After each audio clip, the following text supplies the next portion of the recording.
அனைவருக்கும் வணக்கம். நீங்க பார்த்துட்டு இருக்குது ஸ்ரீ விஷ்ணு ஜோதிடம். நான் உங்க லட்சுமி நாராயணன். நாம இந்த வீடியோல பார்க்க போற தலைப்பு 2026 நடக்க போற குரு பயிற்சியில கடகராசிக்காரர்கள் அனுபவிக்க போற பலன்கள் என்னெல்லாம். ஒரு மிகச்சிறந்த ஒரு காலகட்டம் வரப்போகுது. அதை பத்தி டீடைலா அந்த வீடியோல பார்க்கலாம். கடைசி வரைக்கும் பாத்தீங்கன்னா உங்களுக்கு ஒரு நல்ல புரிதல் கிடைக்கும். டைம் வேஸ்ட் பண்ணாம நீங்க வீடியோக்கு போயிடலாம். அதுக்கு முன்னால என்கிட்ட உங்களோட ஜாதகத்தை கொடுத்து தனிப்பட்ட முறையில் ஜாதக பலன்கள் தெரிஞ்சுக்கணும்னு நினைச்சீங்கன்னா கீழே என்னோட வாட்ஸ்அப் நம்பர் கொடுத்துருக்கேன். அதில் நீங்க தொடர்பு கொள்ளலாம். வாங்க இன்னைக்கு வீடியோக்கு போகலாம்.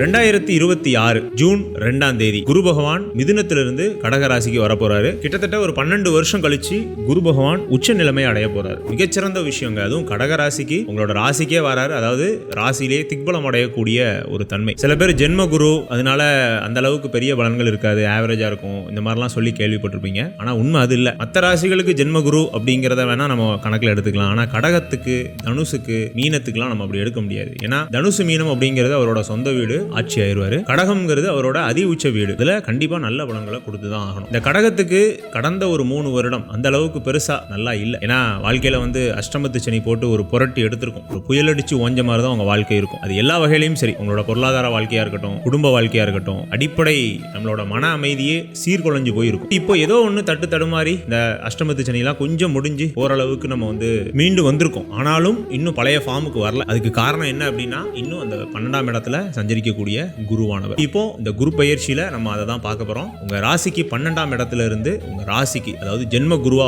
கிட்டத்தட்ட ஒரு 12 வருஷம் கழிச்சு குரு உச்சமும் ஆகிறாரு. அது ஒரு மிகச்சிறந்த நிலை. இதுல மிக முக்கியமான பாயிண்ட் என்ன அப்படின்னு பாத்தீங்கன்னா, இந்த வருடம் ஒரு கிளாரிட்டி கிடைக்கும். நான் இந்த வருடத்திய புத்தாண்டு பலன்கள்லயே உங்கள்கிட்ட சொல்லியிருந்தேன். அதாவது 2026 கூட நீங்க முதல் 6 மாசம் பெருசா எதையும் எதிர்பார்க்காதீங்க. ஈவன் அஷ்டமத்து சனி முடிஞ்சிருந்தா கூட பெரிய அளவுக்கு நமக்கு ட்ரெமெண்டஸான சேஞ்ச் எதுவுமே தெரியாது. ஆனா ரெண்டாவது பாதி அப்படி இல்ல. ரெண்டாவது பாதியில 2-3 விஷயங்கள் நடக்கும். முதல் விஷயம், சனி உத்திரட்டாதியில இருந்து ரேவதிக்கு போறாருன்னு சொல்லியிருந்தேன். ரெண்டாவது விஷயம், இந்த குரு உச்சமாகிறது. இந்த குரு உச்சமாகிறத பத்தி தான் இந்த வீடியோ. ஃபர்ஸ்ட், வேலை தொழில் எப்படி இருக்கும் அல்லது பொருளாதார ரீதியான பலன்கள் எப்படி இருக்கும். கடந்த ஒரு 3 வருஷம், அதாவது 2023, 24, 25 இல்லாத அளவுக்கு மிகச்சிறந்த ஒரு வருமான வாய்ப்புகள் அப்படிங்கிறது கடகராசிக்கு வரும். குறிப்பா வேலை தேடிக்கிட்டு இருக்கக்கூடிய கடகராசிக்காரர்களுக்கு இந்த 2026, அதாவது ஜூன், ஜூலை, ஆகஸ்ட் இந்த 3 மாசத்துக்குள்ளேயே வேலை ஈஸியா கிடைச்சிடும். நீங்க ஸ்கிராச்ல இருந்து ஆரம்பிக்கணும்னு இல்ல, எங்க விட்டீங்களோ அந்த இடத்துல இருந்தே தொடருவீங்க. அதாவது வேலை போறதுக்கு முன்னாடி என்ன பொசிஷன்ல, என்ன ப்ரொஃபைல்ல நீங்க இருந்தீங்களோ அந்த பொசிஷன்ல, அந்த ப்ரொஃபைல்ல இருந்தே நீங்க திரும்ப அதே வேலை கிடைக்கிறதுக்கான வாய்ப்புகள் மிக அதிகமா இருக்கு. அதே மாதிரி சொந்த தொழில் நீண்ட நாள் தொடங்கணும்னு ஆசைப்பட்டு இருக்கக்கூடிய கடகராசிக்காரர்களுக்கும் இது ஒரு அற்புதமான நேரம். ஆனா இதுக்கு மட்டும் உங்க ஜனனகால ஜாதகத்தை நீங்க ஆராய வேண்டியது அவசியம். ஏன்னா வேலை செய்யறது அப்படிங்கிறது ஒரு நார்மல். ஆனா சொந்த தொழில்ங்கிறது நிறைய ரிஸ்க் இருக்கு இல்லையா? அதுக்கு உங்க ஜாதகத்தை நம்ம அனலைஸ் பண்ண வேண்டியிருக்கும். ஆனாலும் 2026 மிட்டுக்கு அப்புறம் வரக்கூடிய அந்த குருவோட கடாட்சம் உங்களோட தொழில் திறமையாகட்டும், அல்லது நீங்க ஆல்ரெடி ஒரு தொழில் பண்ணிட்டு இருக்கீங்க, அதுல பெரிய அளவுக்கு வருமானமே இல்ல, கடன்கள் தான் அதிகமா இருக்கு, இந்த மாதிரிலாம் இருக்கும் இல்லையா? இதெல்லாம் கொஞ்சம் கொஞ்சமா குறைய ஆரம்பிக்கும். கிளாரிட்டி கிடைக்கும். நம்ம எங்க போறோம், நம்ம என்ன இவ்வளவு நாள் தப்பு செஞ்சோம், அதாவது நம்மளோட தவறுகளே நமக்கு இனிமே தெரிய ஆரம்பிக்கும். நம்ம எங்கெங்கெல்லாம் தப்பு பண்ணோம், அதுல எப்படி சரி பண்ணிக்கலாம் அப்படிங்கிற மாதிரி. இவ்வளவு நாள் அந்த குழப்ப நிலை இருந்துச்சு இல்லையா? அந்த குழப்பம் இனிமே நீங்க ஆரம்பிக்கும். அதுதான் மிக ஒரு முக்கியமான விஷயம். சொன்னபடியே புதிய தொழில் தொடங்கலாம். வெளிநாடு வாய்ப்பு எதிர்பார்த்திருக்கக்கூடிய கடகராசிக்காரர்களுக்கு ஒரு அற்புதமான காலகட்டம். குறிப்பா நவம்பர், டிசம்பர் இந்த காலகட்டத்தில் நீங்க வெளிநாட்டில் இருப்பீங்க. காரணம் என்னன்னு பாருங்க. அதாவது உங்களோட பாக்கியாதிபதி, இந்த குருவை பொறுத்த வரைக்கும் கடகராசிக்கு 9ஆம் அதிபதியாகவும் 6ஆம் அதிபதியாகவும் வருவார். பாக்கியாதிபதி லக்னத்துல, அதுவும் சரராசியில. கடகம்ங்கிறது ஒரு சரராசி, அதுலதான் நீங்க பிறந்திருக்கீங்க. அந்த ராசிலேயே குரு பகவான் வரும்போது வெளிநாட்டு வாய்ப்பை இயல்பாவே தந்துருவார். மிக நீண்ட பயணங்கள் அல்லது மிக நீண்ட ஒரு நாடு விட்டு நாடு போறது அப்படின்னாலே சரராசிகள் சம்பந்தப்படணும். இப்போ உங்க ஜாதகத்துல சரராசியில ஒரு கிரகம் இருந்து தசையும் நடந்து அல்லது புத்தியோ நடந்து ஏதோ ஒன்று சம்திங், ஏதோ ஒரு விஷயமும் இருந்து நீங்களும் முயற்சி பண்ணிட்டு இருந்தீங்க அப்படின்னா இது 26 குரு பயிற்சியானது உங்களுக்கு அற்புதமாக ஹெல்ப் பண்ணிடும். இது ஒரு மிக முக்கியமான விஷயம். அதே மாதிரி அடிப்படை பொருளாதாரங்க. இப்போ கடந்த 3 வருஷம் அதான நமக்கு பெரிய ஒரு உரியாவே இருந்துச்சு இல்லையா? கையில பணம் நிக்கிறது இல்ல. நம்ம ஒரு 10 ரூபா செலவு பண்ணணும்னு நினைச்சோம்னா 20 ரூபாய்க்கு அங்க பட்ஜெட் போகுது. இந்த மாதிரி நிறைய சிக்கல்கள், பொருளாதார சிக்கல்கள், நடைமுறையிலேயே நம்மளால இந்த பொருளாதாரத்தை கட்டுப்படுத்த முடியாத சூழ்நிலையெல்லாம் போயிடும். அதெல்லாம் இந்த வருடம் குறைய போகுது. குறிப்பா இந்த குருவோட தன்மை என்ன, எங்கெங்கெல்லாம் அவர் பார்க்கிறாரு பாருங்க. 5ஆம் இடம், 7ஆம் இடம், 9ஆம் இடம். 5ங்கிறது நம்மளோட பூர்வ புண்ணியம், நமக்கு வர வேண்டிய பணங்கள், நீண்ட நாள் நமக்கு இழுபறியா இருந்த பணங்கள், குறிப்பா அரசாங்க பணம், கடன் கொடுத்தது, சொந்தக்காரங்கள்ட்ட நம்ம கொடுத்த பணங்கள், கைமாத்து பணங்கள், இதெல்லாம் நமக்கு கொஞ்சம் கொஞ்சமா கிடைக்க ஆரம்பிக்கும். அப்புறம் 7ஆம் இடம். 7ஆம் இடம்ங்கிறது நம்மளோட நண்பர்கள் அல்லது மனைவி வழி சொத்து, இல்லைன்னா கணவன் வழி சொத்து, இல்லைன்னா அவங்க வழியில அவங்க வேலை தொழில் செஞ்சு வீட்டுக்கு கான்ட்ரிபியூட் பண்ணக்கூடிய பணம் அப்படிங்கிறது அந்த 7ஆம் இடம் குறிக்கும். அந்த இடத்துக்கு குருவோட பார்வை இருக்கிறதுனால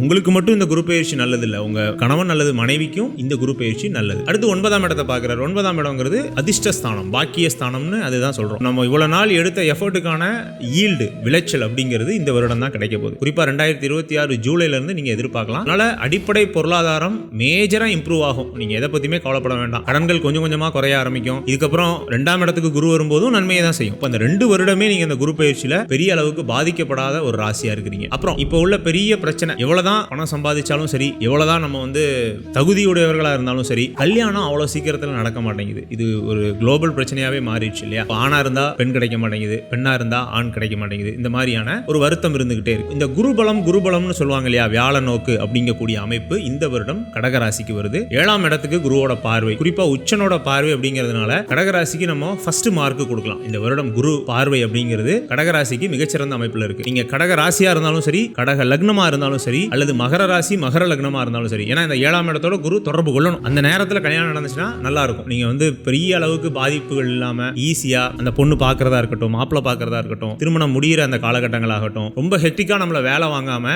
இயல்பா ஈஸியா அது முடிஞ்சிடும். அதனால கல்யாணம் ஆகாத நீண்ட காலம் வெயிட் பண்ணி இருக்கக்கூடிய கடகராசிக்காரர்கள் இந்த நேரம் கொஞ்சம் எஃபர்ட் எடுத்து அக்ரெசிவா தேட ஆரம்பிச்சீங்க அப்படின்னா உங்களுக்கான வரன் கிடைச்சிடும். அதே மாதிரி குழந்தை 5ஆம் இடத்துக்கு குருவோட பார்வை இருக்கு பாருங்க. இந்த IVF செயற்கையான கருவூட்டல் முறைகளில் ட்ரை பண்ணிட்டு இருக்கக்கூடிய தம்பதிகள் இந்த வருடம் நீங்க முயற்சி பண்ணீங்க அப்படின்னா எளிதா குழந்தை கிடைக்கிறதுக்கான வாய்ப்புகள் மிக அதிகம். ஆனா இந்த திருமணமும் குழந்தையும் மட்டும் வெறும் ராசியை மட்டும் வச்சு கிடையாது. நீங்க அதை நல்லா புரிஞ்சுக்கணும். அதாவது எல்லா வீடியோக்கள்லையும் மாறி நானும் அதே மாதிரி சொல்லிட்டு போயிட்டோம்னா அந்த வித்தியாசம் இருக்காது. அதனாலதான் நான் இதையும் சேர்த்து சொல்றேன். உங்களோட ஜனனகால ஜாதகத்துல உங்களுக்கு திருமணம் நடக்கணும்னு ஒரு குடுப்பனை இருக்கணும், உங்களுக்கு குழந்தை இருக்கணும்னு ஒரு குடுப்பனை இருக்கணும். அதுதான் பாக்கியம் நம்ம சொல்றோம். அந்த பாக்கியம் இருந்தா மட்டும்தான் இந்த கோச்சாரத்துல வரக்கூடிய சில நிலைகள்ல நமக்கு அந்த குழந்தையோ திருமணமோ நடக்கும். எத்தனையோ கடகராசிக்காரர்களுக்கு திருமணம் இல்லாம போயிருக்கும், எத்தனையோ கடகராசிக்காரர்களுக்கு குழந்தை இல்லாம போயிருக்கும். அவங்களுக்கு எத்தனை வியாழ நோக்கு வந்திருக்கும் யோசிச்சு பாருங்க. வெறும் வியாழ நோக்கு மட்டும் போதாது குழந்தை திருமணத்துக்கு. உங்களோட ஜாதகம் பிளஸ் இப்போ நடக்கக்கூடிய தசாபுத்திகள், குழந்தை அப்படின்னா 2 பேரோட ஜாதகமும் நம்ம பரிசீலனை பண்ண வேண்டியிருக்கும். இதையும் நீங்க புரிஞ்சுக்கோங்க. அதனால இது ஆரம்ப கட்ட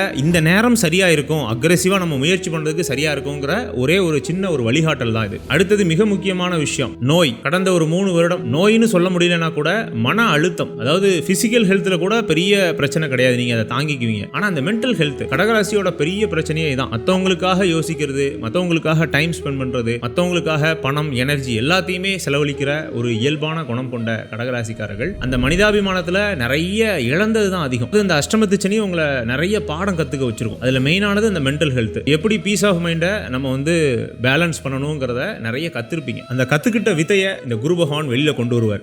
உங்க வாழ்க்கையில நீங்க அடுத்த கட்ட நகர்வுகள், குறிப்பா மென்டல் ஹெல்த்தை எப்படி சீரா பாத்துக்கணும், நம்மளோட ஹெல்த் மேல ஒரு கான்சியஸ் வர ஆரம்பிக்கும். நீங்க ஒர்க் அவுட் பண்ண ஆரம்பிப்பீங்க, நல்ல ஃபுட் எடுத்துக்க ஆரம்பிப்பீங்க, ஒரு புதிய மருத்துவ முறை கை கொடுக்க ஆரம்பிக்கும். நீங்க ஒரு நோய் உங்களுக்கு இருக்குது, ஒரு குறைபாடு, உடல் உபாதை, ஏதோ நீண்ட கால நோய்கள் எதுவும் இருக்குது, ஒரு புதிய மருத்துவம் கை கொடுக்கும். குறிப்பா அலோபதி நீண்ட நாள் எடுத்துட்டு இருக்கீங்க, ஒரு சித்தா மருத்துவர் உங்களை குணப்படுத்துவார். ஒரு சித்தா நீண்ட நாள் எடுத்துட்டு இருக்கீங்க, அது சரியா வரல, ஒரு ஆயுர்வேதா மருத்துவர் குணப்படுத்துவார். புரியுதுங்களா? ஒரு நல்ல மருத்துவமோ நல்ல மருத்துவரோ உங்களுக்கு கிடைச்சி நீங்க உங்க நோய்கள்ல இருந்து பரிபூர்ணமா குணமாகக்கூடிய வாய்ப்புகள் இந்த குரு பயிற்சியினால உண்டு. இதையும் மைண்ட்ல வச்சுக்கோங்க. கடைசியா இந்த வீடியோட மிக முக்கியமான ஒரு விஷயம், தசாபுத்தி. எப்பவுமே எல்லா தசைக்காரர்களும் ஒரே மாதிரியான பலன்களை பெறதில்லை. அங்கதான் பியூட்டியே இருக்கு. நீங்க கடகராசியா இருந்தாலும் உங்க வீட்டுல ஒரு 3 கடகராசிக்காரர்கள் இருப்பாங்க. இந்த 3 கடகராசிக்காரர்களும் ஒரே மாதிரியான பலன்களையா அனுபவிக்கிறீங்க? இல்லையா? அங்கதான் தசாபுத்திகள் வருது. மிக முக்கியமான சனி, ராகு, செவ்வாய், கேது, இந்த 4 தசைகளும், குறிப்பா இந்த 4 தசைகளும் பாவ கிரகங்களோட பார்வை அல்லது சேர்க்கையில இருந்துச்சு அப்படின்னா